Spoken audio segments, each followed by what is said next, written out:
దోశ, పెసరట్టు, పొంగల్ ఇలా దేనిలోకైనా సెట్ అయ్యే అదిరిపోయే చట్నీ చూద్దామా? దీనికోసం ముందుగా కడాయి పెట్టుకొని స్టవ్ వెలిగించి అందులో ఆయిల్ వేసుకొని 3 టేబుల్ స్పూన్స్, పల్లీలు 3 టేబుల్ స్పూన్స్ వేసుకోవాలి. తర్వాత మినప్పప్పు 2 టేబుల్ స్పూన్స్ వేసుకోవాలి. తర్వాత పచ్చి శనగపప్పు 2 టేబుల్ స్పూన్స్ వేసుకోవాలి. తర్వాత ధనియాలు 1/2 టేబుల్ స్పూన్ వేసుకొని అన్నింటినీ కలిపి ఆయిల్లో కొంచెం సేపు వేగనిద్దాం. ఇలా కలుపుతూనే ఉండాలండి, ఎందుకంటే మాడిపోయే ఛాన్స్ ఉంటుంది కదా, అందుకని.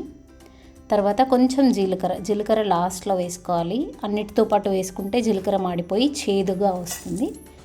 వేగిపోయాక తీసేసి మళ్ళీ కొంచెం ఆయిల్ వేసుకొని అందులో పచ్చిమిరపకాయలు, టమాటా ముక్కలు వేసుకొని కలుపుకోవాలి.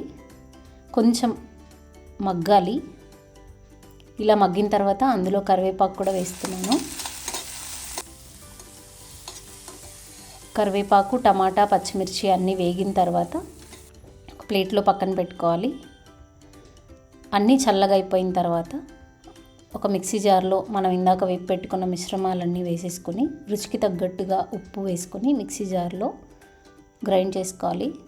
తర్వాత పోపు పెట్టుకోవడానికి చిన్న కడాయిలో పోపు దినుసులు అన్నీ వేస్తున్నాను.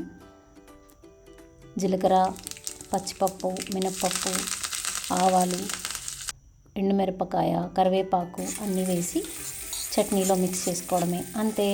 వేడివేడిగా పొంగల్తో, ఇడ్లీతో, దోశతో ఈ చట్నీ తింటే చాలా రుచిగా ఉంటుంది.